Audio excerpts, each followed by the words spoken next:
empezar a cantarles la canción de la agrarista. Les diré muchas verdades, señores capitalistas. Ay, ay, ay, luchando por nuestro anhelo, murieron muchos hermanos, que Dios los tenga en el cielo. Voy a empezar a cantarles la canción del agrarista. Les diré muchas verdades, señores capitalistas. Desde las instalaciones del Archivo Histórico del municipio de Mexicali, los saluda Óscar Hernández Valenzuela para presentarles una breve reflexión acerca del asalto a las tierras. Como antecedentes históricos del asalto a las tierras, para entender mejor este movimiento agrario fundamental para el Valle de Mexicali, tenemos que entender algunos antecedentes históricos. El primero, muy relevante, desde luego, la reforma agraria cardenista.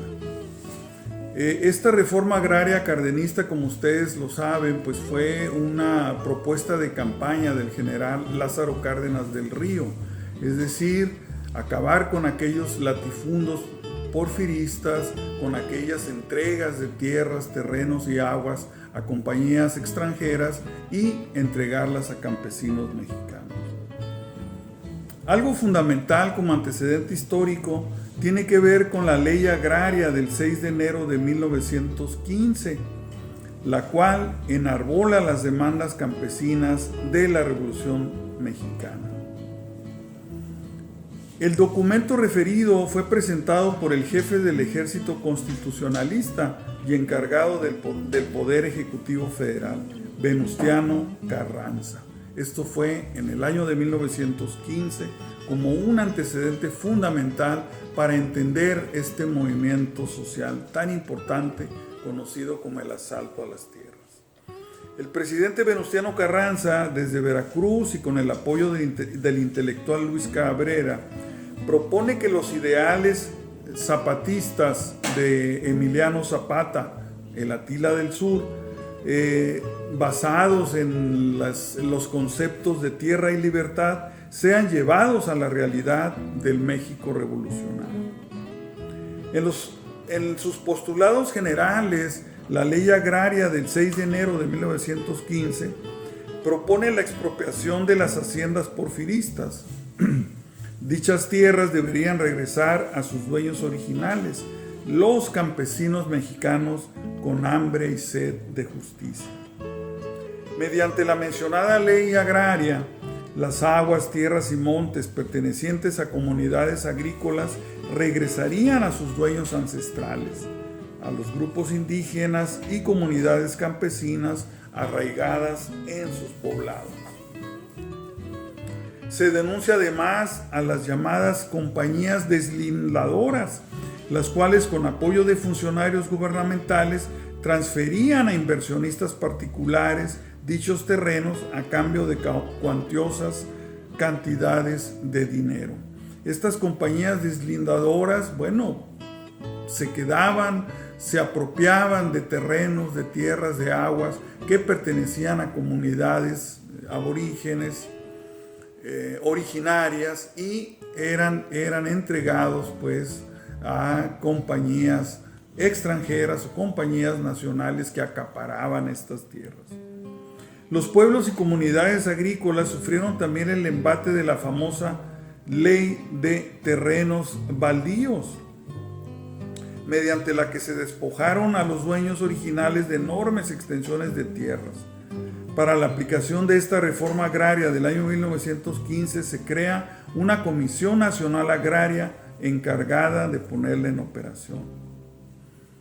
Con esta ley en mano, será el coronel Esteban Cantú Jiménez, gobernador para ese entonces del Distrito Norte de la Baja California, quien inicia el proceso de mexicanización del Valle de Mexicali, el cual fue entregado a inversionistas extranjeros por el general Porfirio Díaz a través de don Guillermo Andrade, el gran latifundista propietario de las tierras y aguas del bajo delta del río Colorado. Fue Esteban Cantú Jiménez quien crea el año de 1916 las primeras colonias agrícolas mexicanas en el Valle de Mexicali. Estas colonias son las siguientes: las colonias Herradura, Castro, Rivera, Abasolo y Zaragoza, núcleos poblacionales pioneros en los cuales los agricultores mexicanos dejaron de ser peones y jornaleros para convertirse en propietarios o bien en arrendatarios. Dejaron pues de pertenecer a inversionistas extranjeros para empezar a ser trabajadas por campesinos mexicanos. Otro antecedente del movimiento agrario en el Valle de Mexicali fue la cancelación de la concesión de tierras que poseía la denominada Compañía Inglesa, cuyo propietario, el señor Louis Hewler, logró obtener 4 millones de hectáreas en la península de Baja California, incluyendo buena parte del Valle de Mexicali. Esta medida expropiatoria fue decretada por el presidente Venustiano Carranza el 17 de abril de 1917 y ejecutada en el Distrito Norte de la Baja California por el gobernador coronel Esteban Cantú Jiménez.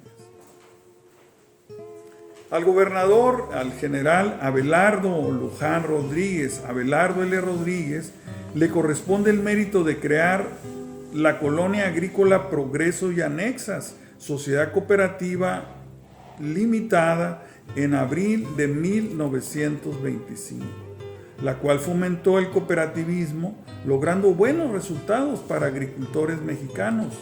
Aparte del cultivo de tierras, impulsó la ganadería y el procesamiento industrial de semillas y forrajes. En agosto de 1927, Abelardo L. Rodríguez inaugura el Banco Agrícola Peninsular S.A., encargado de proporcionar créditos a agricultores mexicanos. Esta institución atendía a productores agropecuarios cachanillas, quienes eran relegados por la Colorado Riverland Company, todavía dueña de gran parte de las tierras y aguas del Valle de Mexicali. El presidente de México, general Lázaro Cárdenas del Río, ocupó este puesto, el Poder Ejecutivo Federal, entre los años 1934 y 1940. En su gira de promoción político-electoral visitó el Valle de Mexicali y se encontró pues que tierras y aguas del Valle de Mexicali pertenecían a esta enorme latifundio desde los tiempos de Porfirio Díaz, llamado la Colorado Riverland Company. Con este antecedente, el general Lázaro Cárdenas puso en práctica una radical reforma agraria en México, la cual para el Valle de Mexicali significó la expropiación del latifundio de la Colorado Riverland Company y la creación de los primeros ejidos colectivos, con lo que se consigue de manera definitiva la gradual mexicanización del Valle de Mexicali. El 27 de enero de 1937, el conocido como Asalto a las Tierras del Valle de Mexicali inicia el ansiado regreso de tierras y aguas mexicanas a campesinos mexicanos. La madrugada del 27 de enero de 1937, un grupo de campesinos mexicalenses, encabezados por don Hipólito Rentería y los hermanos Guillén, tomaron la decisión de ocupar las tierras del latifundio de la Colorado Riverland Company, basados en las políticas agrarias del presidente Lázaro Cárdenas del Río.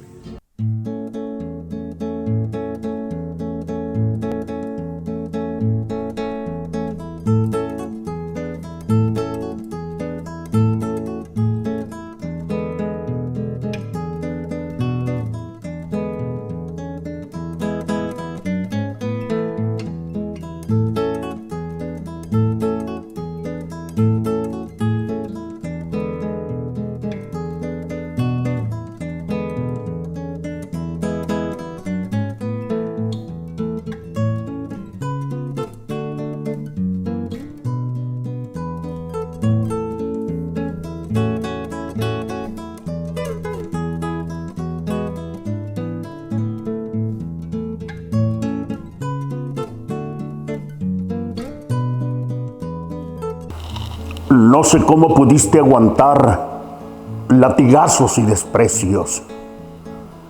No sé cómo pudiste aguantar sobre tu cuello la bota del tirano. No sé cómo pudiste observar sobre el azul de tu cielo que el nopal de tu escudo se borraba y el águila lloraba opacada por estrellas. Campesino de tez rugosa y encallecidas manos, hombre humilde, hecho al calor del sol y del arado, que afanoso caminas por el surco, con tu alma llena de esperanza, que la situación un día cambiará. Años llevas en la dura tarea del labriego. Conociste el ideal de Zapata, rebelde como tú, y un día fuiste despojado del terruño. Maldita seas, deslindadora extranjera. Hoy la sangre hierve por tus venas, y te sientes como perro, escupido y vejado. Gobierno corrupto que solapaste acción tan vil, malditos sean, malditos sean. Me iré a la montaña y desahogaré mi ronco pecho.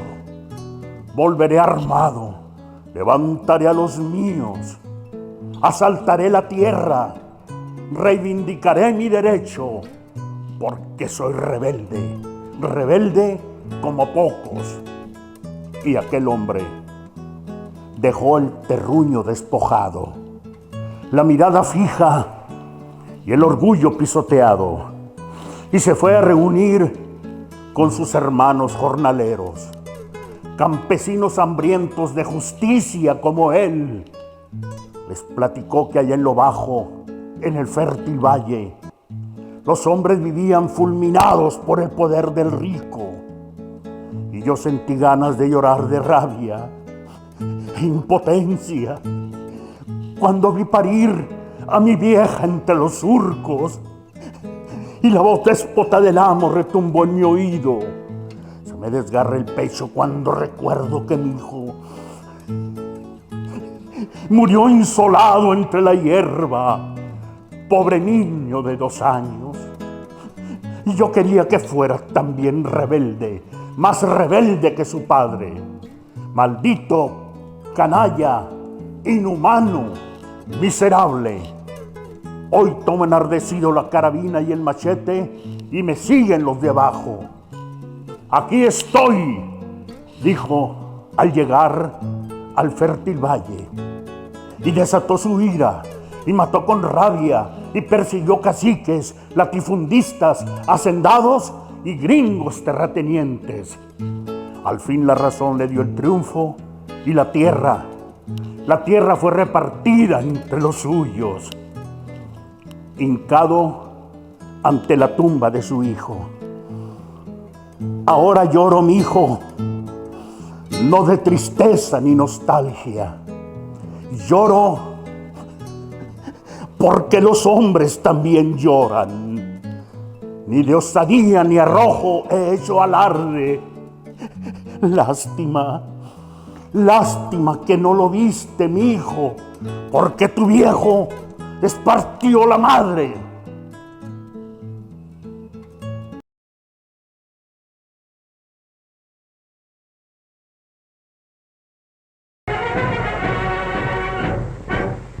El general Abelardo Rodríguez, momentos antes de entregar la presidencia de la República. Le acompañan altas personalidades, empleados y después los miembros de su Estado Mayor.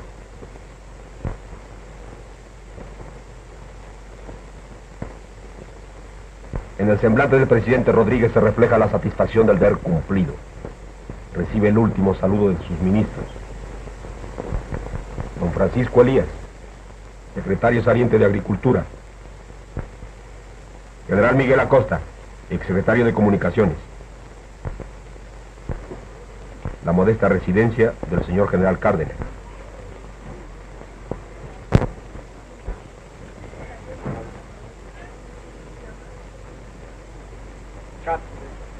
Momentos antes de la protesta le acompañan al presidente electo, su distinguida esposa y su hijito Cuauhtémoc.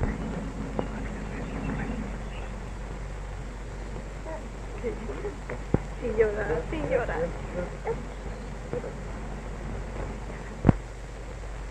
Momentos antes de asumir la presidencia de la República, mi señora y yo enviamos a todos los elementos revolucionarios del país nuestro más cariñoso saludo, haciendo votos por la prosperidad de la nación. Tengo presentes de una manera indeleble las impresiones que durante mi campaña electoral pude recoger. Profundas desigualdades e inicuas injusticias están sometidos grandes masas de trabajadores y muy particularmente los núcleos indígenas, que deben constituir para nosotros una honda preocupación. 50,000 almas escuchan en silencio el mensaje presidencial. Nada puede justificar con más elocuencia la larga lucha de sacrificio de la Revolución Mexicana, como la existencia de regiones enteras en las que los hombres de México viven ajenos a toda civilización material y espiritual, hundidos en la ignorancia y la pobreza más absoluta, sometidos a una alimentación, a una indumentaria y a un alojamiento inferiores e impropios de un país que, como el nuestro, tiene los recursos materiales suficientes para asegurar una civilización más justa.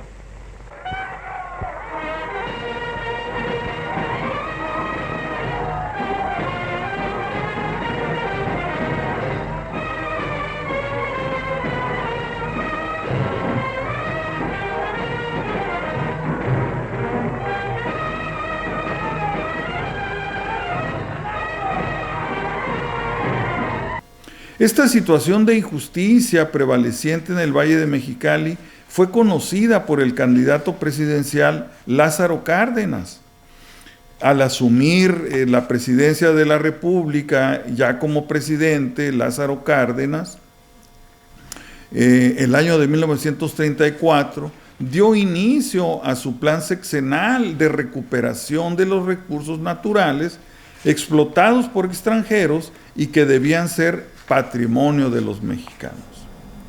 El año de 1936 se da a conocer la reforma agraria cardenista, la cual propone expropiar las tierras y aguas mexicanas en manos de extranjeros y de antiguos latifundistas.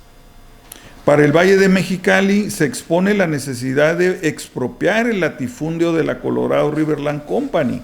Además, se contempla invitar a campesinos mexicanos para poblar con sus familias estas tierras fronterizas.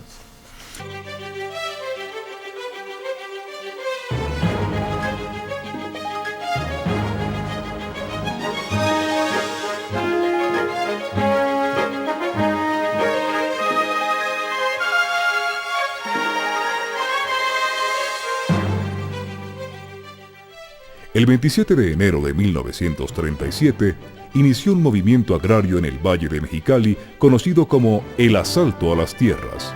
Fue una acción popular concertada bajo los auspicios del general revolucionario. Cientos de campesinos invadieron tierras, propiedad de compañías extranjeras y de legítimos rancheros dueños de sus parcelas familiares. El 14 de marzo de 1937, el general Cárdenas expidió el decreto dotatorio de tierras, con lo que empezó el fin de la Colorado. Se repartieron más de 120,000 hectáreas para explotación colectiva a 6,000 campesinos mexicanos. Impulsados por el espíritu cardenista, cientos de colonos arribaron de distintos estados de la República en busca de la nueva tierra prometida. Muchos de los ejidos fueron bautizados con el nombre del estado de procedencia de los nuevos colonos. Plena de confianza, la provincia acude en masa ante el jefe de la nación a exponerle sus problemas. El primer magistrado escucha al delegado de la población. Pero la marcha debe continuarse. Los automóviles que habrán de suplir al tren presidencial son embarcados.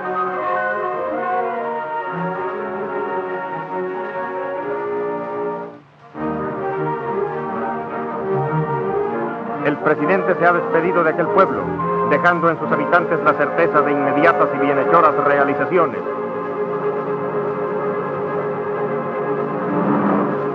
Que los caminos son muy malos, no importa. El primer mandatario no se detiene, no en balde verifica el mal estado de ellos. Pronto quedarán transformados en flamantes carreteras.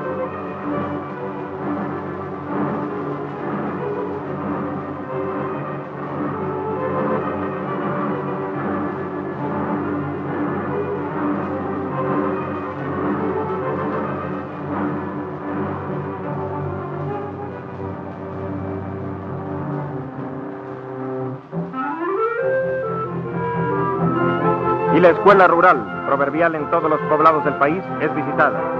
Las maestras departen con el presidente.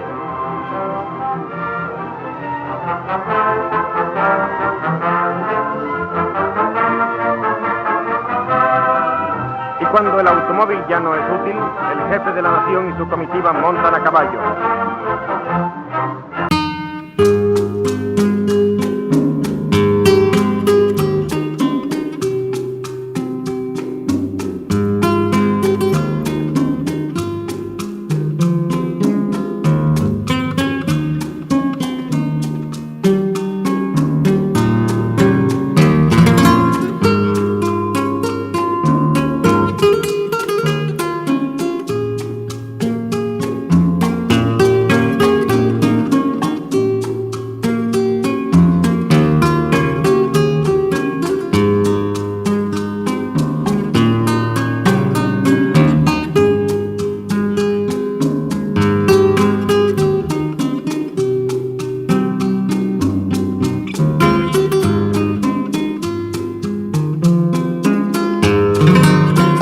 Con relación al movimiento agrario que se generó aquí en nuestro hermoso Valle Mexicali, siempre se habla de Michoacán de Ocampo, Islas Agrarias, pero quiero comentarles que al norte del Valle Mexicali, en la zona de Cuervos, también tuvimos un movimiento muy importante, un movimiento agrario.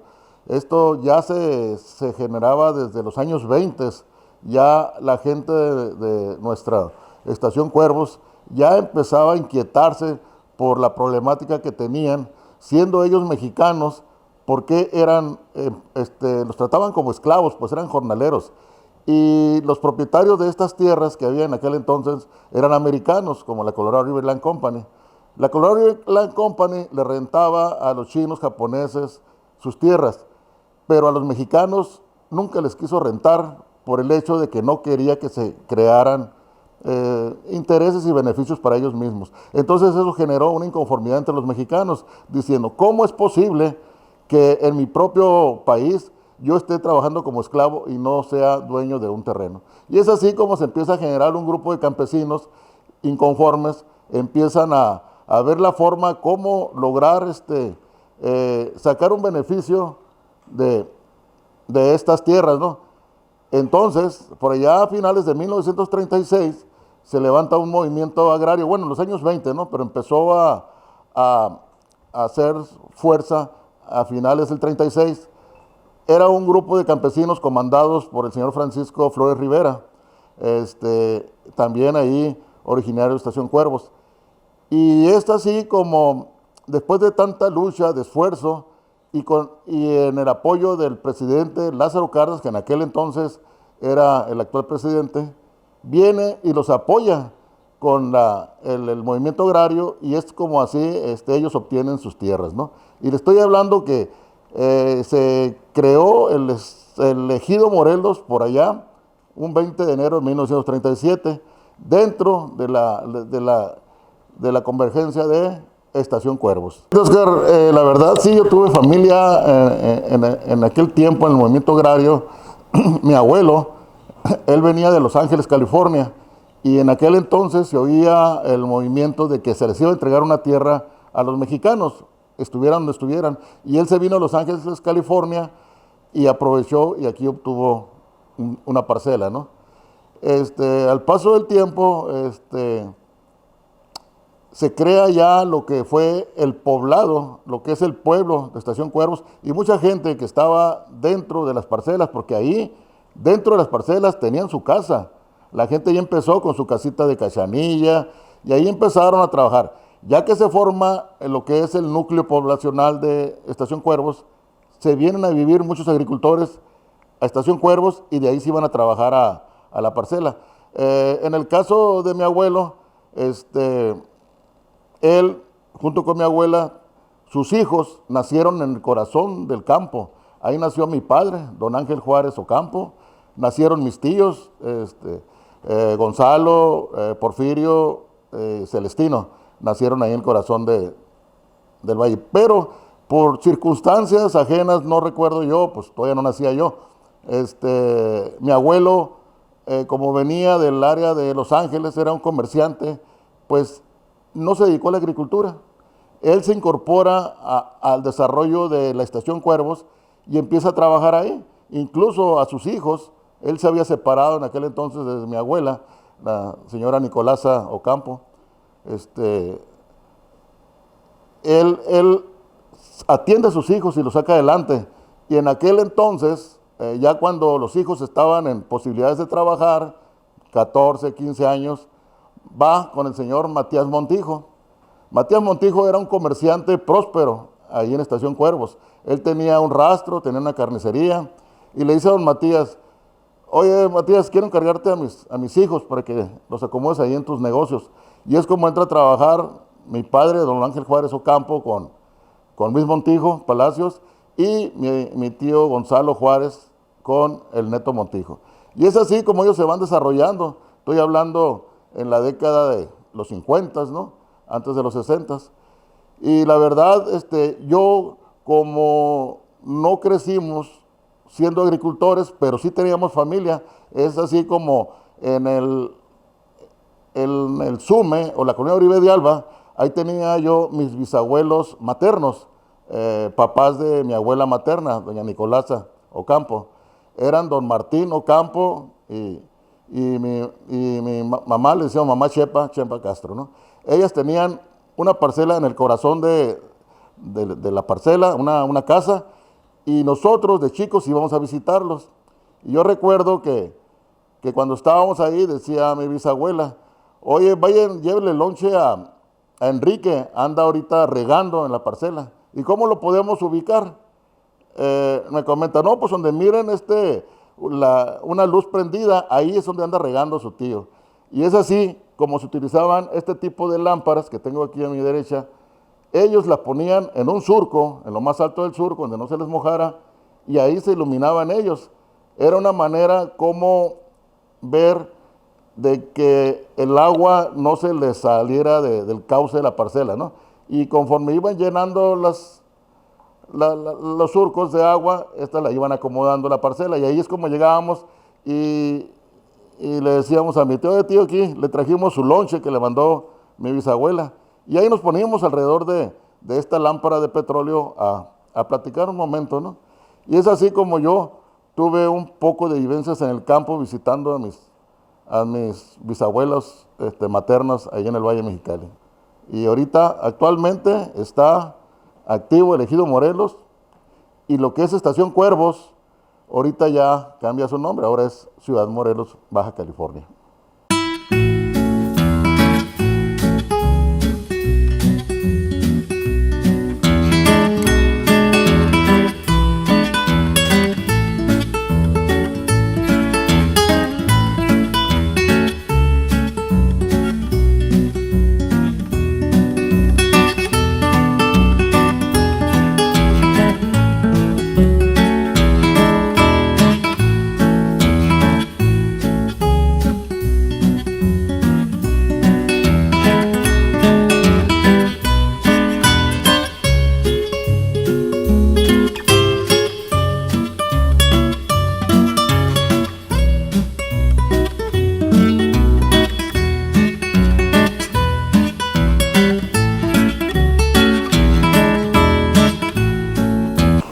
De aquel rincón, bañado por los fulgores del sol, que nuestro cielo triunfante llena, de la florida tierra donde entre flores se deslizó mi infancia, dulce y serena, envuelto en los recuerdos del pasado, borroso cual lo lejos del horizonte, guardo el recuerdo nunca olvidado del sembrador más raro que hubo en el monte.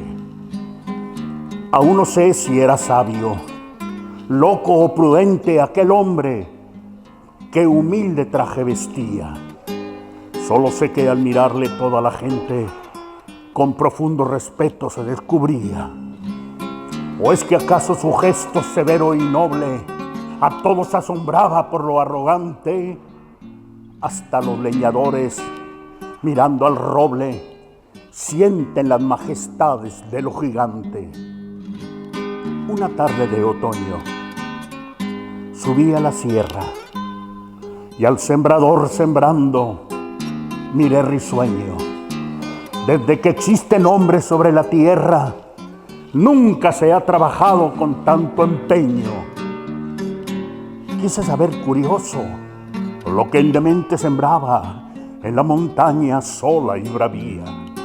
El infeliz oyóme febilmente y me dijo con honda melancolía: siembro robles y pinos y sicomoros, quiero llenar de frondas esta ladera. ¿Y por qué tantos afanes en la jornada sin buscar recompensa? Os dije. Y el loco murmuró con la mano sobre la azada: ¿acaso te imaginas que me equivoco? ¿Acaso por ser niño te asombre mucho el soberano impulso que mi alma enciende?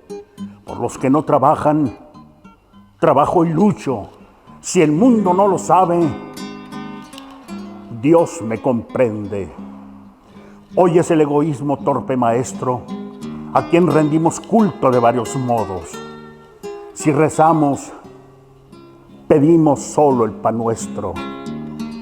Nunca al cielo pedimos para los otros. En la propia miseria, los ojos fijos, buscamos las riquezas que nos convienen y todo lo arrastramos por nuestros hijos. Es que los demás padres hijos no tienen. Vivimos siendo hermanos solo de nombre, y en guerras brutales con sed de oro hay siempre un fratricida dentro del hombre, y el hombre, para el hombre, siempre es un lobo. Por eso, cuando al mundo triste yo contemplo, yo me afano y me impongo ruda tarea. Y sé que vale mucho mi pobre ejemplo, aunque pobre y humilde parezca y sea. Hay que luchar por todos los que no luchan. Hay que hacer que nos oigan los que no escuchan. Hay que llorar por todos los que no lloran. Hay que ser como el agua que va serena, brindando a todo mundo frescos raudales. Hay que ser como el viento que siembra flores, lo mismo en la montaña que en la llanura. Y hay que vivir la vida sembrando amores, con la vista siempre en la altura, dijo el loco.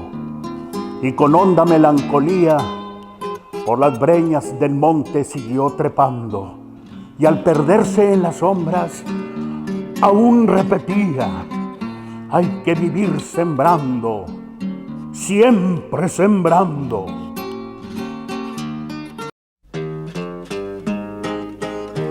Voy a empezar a cantarles la canción del agrarista. Les diré muchas verdades, señores capitalistas. Ay, ay, ay, luchando por nuestro anhelo, murieron muchos hermanos, que Dios los tenga en el cielo. Voy a empezar a cantarles la canción del agrarista. Les diré muchas verdades, señores capitalistas.